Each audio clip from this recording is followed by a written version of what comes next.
Quelle journée splendide sur le lac, n'est-ce pas? Me voici, à bord de ce bateau-ponton avec ma femme Victoria, sa sœur bavarde et son beau-frère qui se prend pour un conseiller matrimonial. Allez, Nolan, ma belle-sœur persiste comme une mouche tenace. Il est temps de passer à autre chose. Elle est de retour avec toi et elle ne trompera plus. Bien sûr, parce qu'un léopard peut changer ses tâches, n'est-ce pas? J'ai envie de lui dire de se taire, mais je garde le silence. Pas besoin de faire des vagues, pour ainsi dire. Ce que Victoria a fait n'était pas juste une erreur ivre lors d'une fête, oh non. Sa trahison était nucléaire, un champignon nucléaire qui a laissé ma vie en ruine. Mais je sais que si je la divorce, je serai le plus touché. J'ai le plus à perdre avec la maison, les enfants, tout. Mon esprit retourne à mon enfance à Wichita, Kansas. Maman et papa se disputaient toujours, se hurlaient dessus. Pas étonnant que mes frères et sœurs aînés soient partis dès qu'ils ont pu. J'ai fait de même après le lycée, en rejoignant l'armée pour mettre de l'ordre dans ma vie en tant que mécanicien de véhicules à roues. Après mon service, je suis retourné au Kansas, travaillant à l'usine Cessna. 6 mois plus tard, j'aidais mon pote à construire un atelier de garage quand une feuille de métal a tranché ma poitrine.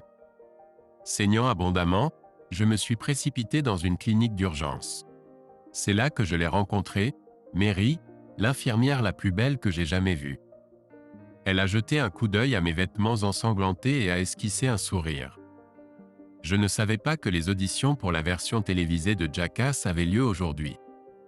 Même couvert de mon propre sang, je n'ai pas pu résister à riposter. J'ai été occupé à construire un orphelinat et à traiter le cancer tout seul. Ma blessure vient d'une feuille de métal arrachée du toit par les acclamations des membres de la société Mensa célébrant mes découvertes. Mary a souri à moitié et a demandé « Il n'est que 10h30. Combien de bières as-tu bu ce matin ?» Il n'y en a pas encore, ai-je répondu, mais cela dépend du temps que tu mettras à me nettoyer. Après tout, tu ne peux pas boire toute la journée si tu ne commences pas le matin. En me soignant, Mary marmonna, tu ressembles beaucoup à mon frère. Sachant que j'avais une ouverture, j'ai demandé, est-ce que tu aimes ton frère fumeur? Oui, mais il y a des jours, dit-elle en laissant la phrase en suspens. Alors il y a de l'espoir que je puisse te conquérir puisque je ressemble tellement à ton frère préféré? Ai-je insisté? Mary m'a dit sévèrement, enlève ta chemise. J'ai mieux à faire que de passer du temps avec un abruti comme toi. Quand le médecin est sorti pour chercher du matériel de suture, j'ai tenté ma chance. À quelle heure puis-je passer te chercher pour dîner ce soir? Après un long silence, elle a répondu calmement, ce soir à 7h. Je pouvais à peine croire à ma chance. Ce soir-là, je suis arrivé chez Mary dans mon fidèle pick-up rouge, prêt pour notre rendez-vous. Nous avons tout de suite accroché, échangeant des plaisanteries et des histoires folles autour de faritas et de margaritas dans ce charmant restaurant mexicain discret. Ensuite, je l'ai emmené voir la statue du gardien des plaines là où les rivières Arkansas se rejoignent ici à Wichita.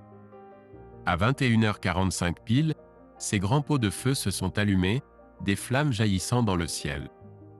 Cela a surpris Mary et l'a fait se blottir contre moi. Tu savais que cela allait se produire, n'est-ce pas? A-t-elle dit en souriant. Oui, et j'admis avec un sourire en coin. Tu n'as pas besoin de me faire peur pour que je te serre dans mes bras, a dit Mary en me serrant fort. Il suffit de demander et je te prendrai volontiers dans mes bras. Nous avons alors échangé notre premier baiser, doux et tendre sous la lueur de la statue imposante. En la raccompagnant à la porte de son appartement plus tard dans la soirée, elle a demandé « Veux-tu rester un moment ?» Je veux rester ici autant d'années que tu me laisseras, et je dis honnêtement. Mais je pense qu'après notre premier rendez-vous, il vaudrait mieux que je rentre et que je commence à regarder mon calendrier. Il faut que je planifie tous les moments où nous pourrons être ensemble le mois prochain. Le lendemain soir, je me suis présenté à la porte de Mary avec un bouquet de roses rouges. Elle a répondu dans cette robe de soleil jaune ensoleillé qui la faisait ressembler à un ange. Ces fleurs sont très jolies, a-t-elle dit, mais je m'apprête à partir pour un rendez-vous avec quelqu'un d'autre. Je ne veux pas être en retard. Pourrais-tu les mettre dans l'eau, s'il te plaît? Oh, et n'oublie pas de fermer la porte en partant. Au revoir. Elle s'est précipitée hors de la porte, me laissant stupéfait et tenant le bouquet. Mais ensuite, Mary est revenue en riant, m'ayant bien eu avec sa petite plaisanterie. Je ne pouvais même pas être en colère, juste soulagé qu'elle ne m'ait pas réellement posé un lapin. Autour d'un dîner maison, Mary n'arrêtait pas de s'excuser au cas où je n'aimerais pas la nourriture. J'ai finalement dû l'arrêter. Ne t'excuse jamais à moins que je dise que je n'aime pas. Mais souviens-toi, si tes mains l'ont touché, j'aimerais. D'accord ? Nous sommes tombés profondément, intensément et rapidement amoureux au cours des 3 mois suivants. Le moment est venu pour moi de rencontrer ses parents et son frère dans leur ranch de bétail à Dodge City. Toujours aussi taquine, Mary m'a donné des indications parsemées de références à des lieux emblématiques locaux comme la statue de Wyatt Earp et Boot Hill. Lorsque nous sommes arrivés au ranch Clear Creek, les parents de Mary, Pat et Bill, m'ont accueilli chaleureusement comme un membre de la famille. Moi et son père avons tout de suite sympathisé, liant des liens autour de l'histoire du ranch et de tous les reliques de cow-boys des jours sauvages de Dodge. Le lendemain, toute l'équipe s'est rendue à un barbecue de quartier. 3 générations de Green ont dansé ensemble sur cette vieille dalle de béton, Mary me faisant signe de venir à chaque fois qu'un jeune homme essayait de la séduire pour une danse lente. Avant de partir, Mary m'a emmené dans un endroit spécial du ranch avec une source naturelle où ses ancêtres et les habitants locaux se rassemblaient. C'est un endroit très spécial, m'a-t-elle dit, la voix chuchotant avec respect. Je viens ici au moins une fois par an depuis ma naissance. Mes parents viennent aussi ici à cheval, pour parler de toute la famille qui est ici depuis les 130 dernières années. Tu es le premier homme que j'ai jamais amené ici. Merci pour l'honneur, ai-je dit, le pensant profondément. C'est vraiment un endroit spécial. Nous étions assis en tailleur, face à face, et j'ai pris les mains douces de Mary dans les miennes. Mary Green, veux-tu faire de moi l'homme le plus heureux du monde en m'épousant ? Tout son visage s'illumina plus brillamment que le soleil des prairies. Je t'épouserai, Nolan Parker. Quand tu veux, mais certainement pour toujours, je serai ta femme. Nous nous sommes blottis sous les étoiles, l'air frais de la nuit nous enveloppant. Un nuage passa, ressemblant étrangement à l'un de ces gros émojis souriants. Mary me serra fort, prenant cela comme un signe de l'univers que notre engagement était béni. Notre mariage dans l'église de la famille Green fut un rêve absolu. Juste 2 jours plus tard, nous avons sauté dans l'Amtrak en direction de Santa Fe et de notre lune de miel dans le désert du Nouveau-Mexique. Quelques années plus tard, me voilà au chevet de Mary dans l'unité de soins intensifs après un horrible accident de voiture qui laissait ses organes en échec. Le médecin nous a informés, à moi et aux parents de Mary, que ses chances de survie étaient minces. Même avec des tubes qui la traversaient, Mary avait l'air paisible allongée là. Elle rassembla ses dernières forces pour dire « Je suis contente que vous soyez tous là car je n'ai la force de le dire qu'une fois. Je suis tellement heureuse d'avoir vécu cette vie avec vous 3. Vous êtes tous si spéciaux pour moi et je vous aime tous. » Ses yeux croisèrent les miens et elle me serra la main. « Écoute-moi. C'est très important. Je ne veux pas que tu sombres dans le désespoir et la dépression quand je te quitterai. Pense à moi seulement dans les moments où nous nous sommes amusés, pas dans le manque que tu ressentiras. » Je sentais les larmes monter alors que Mary continuait « Je sais que tu me garderas dans ton cœur, mais ne gâche pas l'avenir en pleurant le passé. Nolan, tu es mon seul véritable amour. Je veux que tu aimes à nouveau, que tu te maries et que tu aies les enfants dont tu parlais. Fais-le pour moi. Souviens-toi, je serai toujours une partie de toi. Je serai toujours à tes côtés. Je serai ton ange gardien jusqu'à ce que tu me rejoignes. » Se tournant vers ses parents, elle a murmuré « Maman, papa, merci pour tout ce que vous avez fait pour moi. Je vous aime et je vous chéris.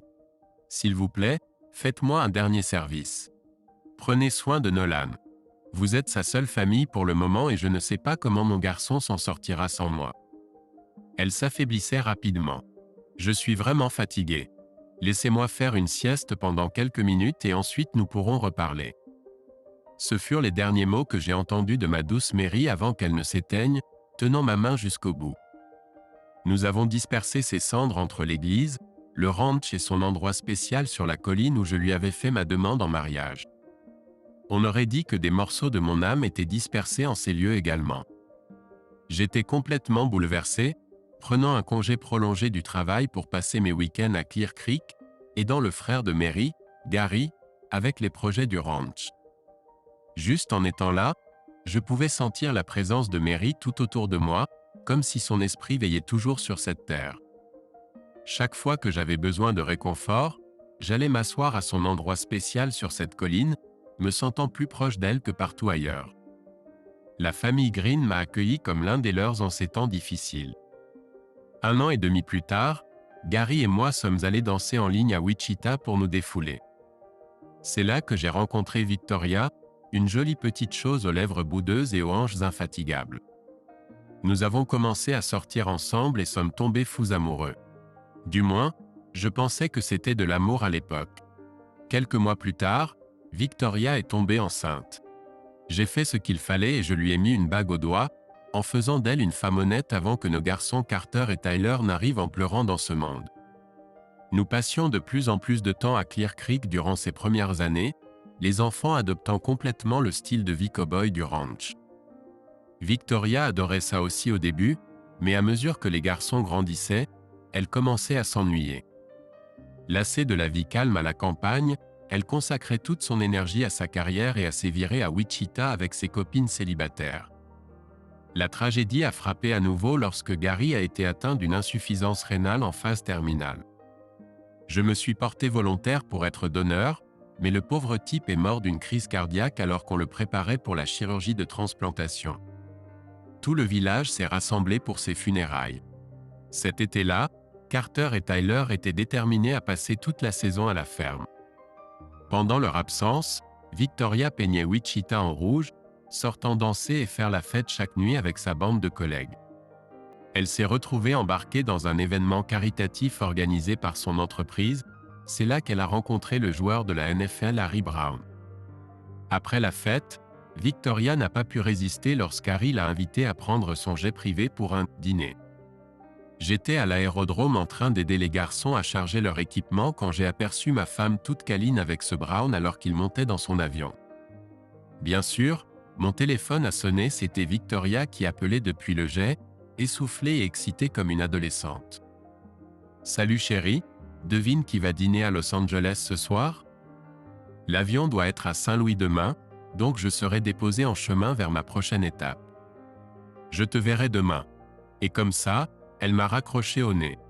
Je suis resté là, choqué, alors que la petite bande de hyènes de Victoria s'approchait en ricanant comme une volée de poules. Victoria va passer la meilleure nuit de sa vie, volant sur un jet privé et rejoignant le Mile High Club, il se moquait. Demain, elle reviendra vers toi et ta vie ennuyeuse à la ferme, mais cette nuit-là, elle ne l'oubliera jamais. Je sentais la rage monter en moi. C'est ça, ai-je répliqué, elle n'oubliera jamais le divorce qui ruinera sa vie. Je suis allé consulter un avocat spécialisé en divorce qui m'a tout expliqué clairement, attendre que les garçons aient au moins 14 ans pour entamer la procédure, afin qu'ils puissent choisir avec quels parents vivre. Il était hors de question qu'ils choisissent Victoria après qu'elle ait triché de cette façon. Mets ton ego de côté et attends que les garçons aient au moins 14 ans, conseilla l'avocat. Ensuite, ils pourront choisir avec qui ils veulent vivre. D'après ce que tu m'as dit, ils préféreraient vivre avec toi. Ensuite, divorce d'elle. Ce sera toujours cher, mais tu n'auras pas à payer de pension alimentaire. Vos salaires ne sont pas si éloignés, donc la pension alimentaire ne sera pas écrasante. Il me remit un plan de bataille. Ne crie pas, ne hurle pas et ne la menace pas. Cela ne fera que renforcer sa position devant le tribunal. Achète un petit enregistreur et enregistre chaque conversation significative que tu peux. Tu peux la mettre dehors de la maison pendant quelques jours, mais elle a des droits sur la maison. Elle peut y revenir par décision de justice, donc ne la laisse pas dehors. Le conseil le plus difficile fut le suivant. Ne rentre pas en contact avec elle tant qu'elle n'aura pas subi une batterie complète et humiliante de tests MST. Si elle a trompé maintenant, elle trompera certainement à nouveau. Nous utiliserons cela à notre avantage. Tu ne peux pas utiliser l'adultère comme motif de divorce. Cependant, si elle veut se remettre avec toi, exige un contrat de mariage prénuptial stipulant que quiconque trompe, y compris toi, n'obtiendra rien lors du divorce et aura la garde des garçons. Maintenant, tu as deux façons de sortir de ce pétrin. Aucune des deux ne sera rapide ou facile. Quand Victoria est finalement rentrée chez elle, j'étais prêt et j'attendais. Au début, elle a essayé de se sortir de là en mentant. Comment on utilise ce camion? Ai-je demandé d'un ton égal, en lui montrant son téléphone. Harry a été un vrai gentleman, elle a menti effrontément. Il savait que j'étais marié à un homme bien et que je ne le tromperais pas. Je l'ai pressé. Donc tu n'as pas eu de relation sexuelle avec Harry? Non, je n'ai pas, a répondu Victoria d'un ton sévère. Et je trouve cette question offensante.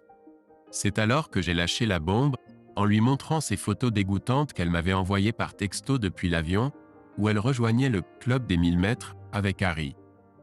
Victoria s'est effondrée en de gros sanglots incoercibles. Oh mon Dieu, d'où tu sors ça?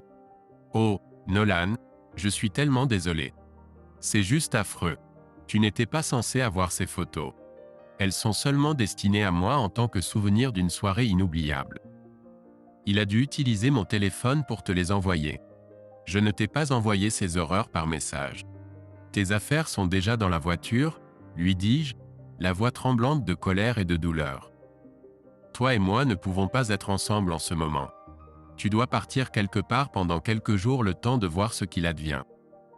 Honnêtement, je ne supporte pas de te voir en ce moment. S'il te plaît, va-t'en. Au cours de la semaine suivante, Victoria m'a supplié et imploré de la reprendre, insistant sur le fait que ce n'était qu'une erreur ponctuelle due à l'alcool.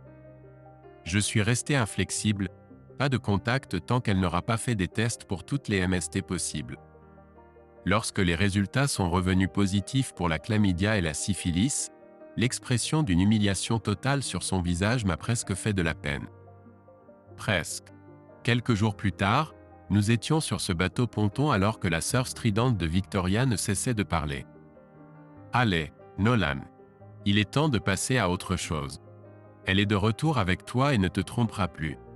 J'en avais plus qu'assez de ses reproches. C'est bon, je vais me baigner pour me calmer, et j'annonçai en enlevant ma chemise. Les yeux de Victoria se sont écarquillés lorsque mon tatouage a été exposé, un grand tatouage juste au-dessus de mon cœur qui disait « Mon unique amour, Mary ». Elle a poussé un cri, puis a vomi par-dessus bord du bateau, réalisant enfin que ce tatouage n'était pas pour elle, mais pour ma défunte épouse. Nous avons essayé la thérapie de couple après cela, mais il n'y avait aucun moyen de réparer ce que Victoria avait brisé. Je lui ai fait signer cet humiliant contrat postnuptial, lui interdisant tout contact avec Harry, l'obligeant à faire des tests de dépistage du VIH pendant 9 mois, et stipulant que si l'un de nous trompait à nouveau, le fautif perdrait tout, la maison, les enfants, tout. Désespérée de sauver son gagne-pain, Victoria a mis son nom sur ce papier. Quelques mois plus tard, j'ai découvert que Victoria avait triché à nouveau, cette fois avec un minable barman punk. Une vidéo de leur petite aventure circulait en ligne pour que le monde entier puisse la voir dans toute sa splendeur. C'est fini, lui dis-je, calme en apparence mais bouillonnant de rage à l'intérieur. Prends tes affaires et sors. Maintenant. Je me suis rendu au bureau de mon avocat, Victoria sanglotant derrière moi comme un chien errant pathétique, me suppliant de ne pas lui enlever la maison, les enfants, le mariage. Mais à ce stade, j'étais de marbre. Elle avait brûlé ce pont jusqu'aux cendres. Au final, j'ai obtenu la garde exclusive des garçons. Carter et Tyler ont choisi de déménager définitivement avec moi au ranch de Clear Creek. J'ai trouvé un emploi de cow-boy chez les parents de Mary, Pat et Bill, pour subvenir aux besoins de mes fils tout en étant proche de la terre que Mary aimait tant. L'été suivant, tout le village s'est réuni pour un autre de ces grands barbecues de quartier au ranch. J'étais aux commandes du grill quand j'ai senti une légère tape sur mon épaule. Je me suis retourné vers la plus belle vue, Adèle, la cousine de Mary qui avait été sa demoiselle d'honneur à notre mariage il y a toutes ces années. Nolan Parker, dit-elle chaleureusement, me serrant dans ses bras pour une longue étreinte. Ça fait trop longtemps. Adèle. Wow, tu es incroyable. Réussis-je à dire, sentant cette vieille étincelle renaître en moi. Nous avons passé tout l'après-midi ensemble, à nous remémorer Mary autour de quelques bières de trop. Alors que le soleil se couchait sur la prairie, Adèle demanda timidement si elle pouvait voir mon tatouage en hommage à sa cousine. J'ai enlevé ma chemise et me suis tourné pour lui donner une vue claire de l'encre sur mon cœur, mon unique amour, Mary. Alors que les doigts doux d'Adèle le parcouraient, j'ai ressenti une décharge électrique me traverser, comme si un morceau de l'esprit de Mary nous connectait à ce moment-là. Au cours de l'année suivante, Adèle et moi sommes passés d'amis à quelque chose de plus profond, de plus riche. Nous faisions de longues promenades ensemble autour du ranch, parlant de nos vies, de nos espoirs, de nos rêves. Elle ne m'a jamais fait sentir que je vivais dans l'ombre de Mary.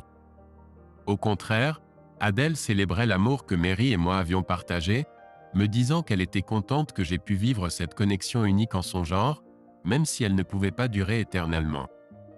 Un soir d'été chaud, j'ai emmené Adèle jusqu'à l'endroit spécial de Mary sur le flanc de la colline pour regarder une pluie de météores. Nous nous sommes blottis sur une couverture, sa tête sur ma poitrine, alors que nous regardions les traînées de lumière éblouissantes traverser le ciel nocturne. Quand une traînée particulièrement brillante est passée, j'ai plongé ma main dans ma poche et sorti une boîte à bagues. Adèle, mon amour pour toi est si profond dans mon âme que j'ai besoin d'être avec toi chaque jour. Épouse-moi, s'il te plaît. Elle s'est redressée, les yeux brillants de larmes de joie. Oh, Nolan, je veux vraiment t'épouser. Tu es le meilleur homme pour moi dans tout l'univers. Glissant cette bague à son doigt délicat, j'ai serré Adèle contre moi et scellé notre amour d'un baiser passionné, me sentant submergé par un amour et une paix que je pensais ne jamais retrouver après avoir perdu Mary. À ce moment-là, un nuage a dérivé au-dessus de nous qui semblait prendre la forme d'un grand visage souriant en emoji, tout comme celui que Mary et moi avions vu sur cette même colline il y a toutes ces années lorsque je lui avais fait ma demande en mariage. J'ai su à ce moment-là qu'elle souriait en nous regardant, donnant sa bénédiction à ce nouveau chapitre de ma vie. Adèle et moi nous sommes mariés cet automne-là lors d'une cérémonie simple, entourés des garçons et de tout le clan de la famille Green. Carter avait obtenu son diplôme en agriculture à ce moment-là et s'était installé dans la maison des ouvriers du ranch avec sa petite amie Amber. Quelques années plus tard, lorsqu'ils se sont mariés et ont commencé à avoir leurs propres enfants, ils ont repris la maison principale tandis que Pat et Bill ont déménagé dans une maison en ville. Tyler rendait visite au ranch pour les vacances et les événements spéciaux, parfois en amenant une petite amie, parfois non. Il avait un véritable esprit vagabond, celui-là, probablement hérité de son vieux. Quant à moi et à Adèle, nous avons trouvé notre bonheur dans une vie paisible ensemble au ranch. Même si le nom de Mary était gravé pour toujours sur ma poitrine, Adèle comprenait que ce tatouage était le symbole de l'amour dévorant que Mary et moi avions partagé, pas une offense envers elle. Elle n'a jamais été intimidée par le souvenir de Mary, confiante dans le lien que nous avions tissé. La plupart des soirs, je contemplais le beau visage d'Adèle baigné par la lueur de la télévision alors que nous nous détendions après une longue journée de travail, et je me sentais profondément reconnaissant pour cette seconde chance à la vie et à l'amour qu'elle m'avait offerte. Toutes les peines de cœur et les trahisons que j'avais subies de la part de Victoria et de mon éducation pourrie m'avaient mené ici, à ce moment, dans l'étreinte aimante d'Adèle. Et je savais, allongé là avec la femme que j'aimais plus que tout au monde, que quelque part Mary veillait sur nous, son doux esprit restant un gardien de ce ranch qu'elle chérissait tant, bénissant la nouvelle famille que nous construisions ensemble à partir des cendres de notre passé.